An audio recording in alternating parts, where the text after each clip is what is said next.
Hello everyone, it's me Rachu back at you with another work stories video because honestly I have a lot. I have a lot of stories. But yeah, so this is my second video. This honestly might just become an unofficial series on this channel because I really do like making these kinds of videos for you. Anyway, I have some really good juicy stories for today's video. So oh, and there's this one. You're gonna have to stick till the end to listen to it. But oh my gosh, when I tell it to you, you're not even gonna believe it. And it's okay. Anyway, we're moving on. Please stay to the end of the video because you're not gonna want to miss this story. All right, so this first story is what I like to call the $20 bill story.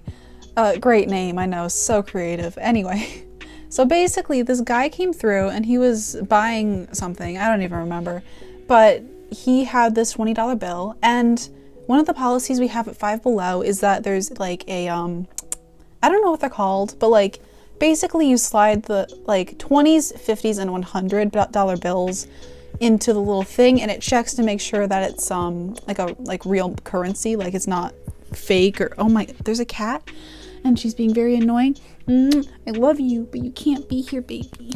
But yeah, there's this little like cell phone sized machine on the counter, and you know, you slip in the little, you know, $20 bill, and it either reads that it's, you know, it's good, like it passed the test, or that it failed the test. And this particular gentleman gave me a $20 bill, and it was really wrinkled, and I'm like, okay, this is a little concerning because the machine has a hard time reading like super crumpled or torn bills, and it even says that like on the top, like, you know, dollar bill might fail if like it's wrinkled or torn. So going into it, I was a little concerned, like, okay, I don't know if this is gonna go through. Well, I tried this thing. I tried, you know, scanning it like 15 times or something. And no matter what I did, like, it did not go through. And I'm like, I'm really sorry, sir. I can't accept this. The guy, by the way, was super sweet and understanding and just a wonderful person. But yeah, he left, and I just figured that he wouldn't come back. You know, he ended up not paying for his stuff, and you know, he just sort of like left it behind the counter or whatever. And I was expecting that to be that, but you know, an hour or two later, he comes back, and I'm like, oh hey, I kind of recognize you. And he's like, yeah. So I went to the Walmart across the plaza. They used their machine and checked the bill, and they said it was good and it is Walmart approved. But I asked to exchange it for a 10 and 2 5s, and here I am back to pay for my goods. And I'm pretty surprised to see him back, so I'm like, oh, that's cool. Yeah, here you go. And he's like, thank you. Have a nice day. And I'm like, yeah, you too. Bye. So yeah, the guy paid for his stuff and went on his merry way, and I haven't seen him since. Alright, so this next story involved a group of rowdy 20-year-old men, I would say, and they're going through the store doing their thing, and then finally they come through the line. I'm ringing out this one guy, and I get to the part of the transaction where I ask them if he wants to donate to Alex's Lemonade Stand, which is the fundraiser that we were raising money for at the time.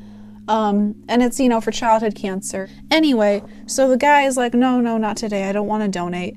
And then his buddy turns around and he's like, well, you're not going to donate to fund childhood cancer research? Bro, what's wrong with you? And he points at this, you know, the bucket that's on my, you know, my register counter. And he's like, is that for Alex's Lemonade Stand? And I'm like, yes, sir, it is. And he literally pulls out his wallet and starts like making it rain dollar bills into the bucket. And then their other buddies turn around and they see that they're making it rain dollar bills into this yellow bucket.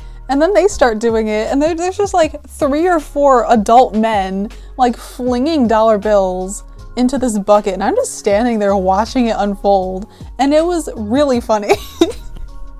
All right, now this is the story you have all been waiting for, I'm sure. The one advertised at the beginning of this video, and I'm sure you're so psyched to hear it. Anyway, long story short, I got accused of being drunk again, this time by a coworker. I guess I kind of just have a drunk personality or something. I don't even know. But basically, I'm on my shift, and the past couple days before that, had been so rough and I was just absolutely exhausted and I had almost nothing left in me. So I'm kind of in a daze here and I'm just sort of like, I'm dying, honestly. So one of my managers turns to me, I'm on register, and she's like, hey, do you want to take a 10-minute break? And I'm like, actually, that would be fantastic. Thank you so much. So I go into the back and I sit down at the chair that we have in a little break area, and it feels great. Like, I'm just sort of like slumped there, like, oh my gosh, this feels fantastic to sit down and to be not working. So one of my coworkers comes in and she's like, hey girl, what's up? And I'm like, oh, nothing much, how are you? And she could see that I was kind of struggling there. And she's like, oh girl, did you get a little tipsy last night? Are you hungover? And I'm like, I just couldn't. I literally couldn't. I'm like, honey, you do know that I'm a minor, right? And I don't drink. Like,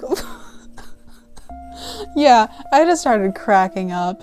And I told her, you know, this isn't the first time this has happened to me, and I think that's really funny. So that's what my life has been lately. Yeah, this is the end of the video. Thank you for making it here. I appreciate ya. Yeah. So, have a nice day. I love you guys. Make sure to subscribe and like if you have not, and I'll see y'all in another video. Take care.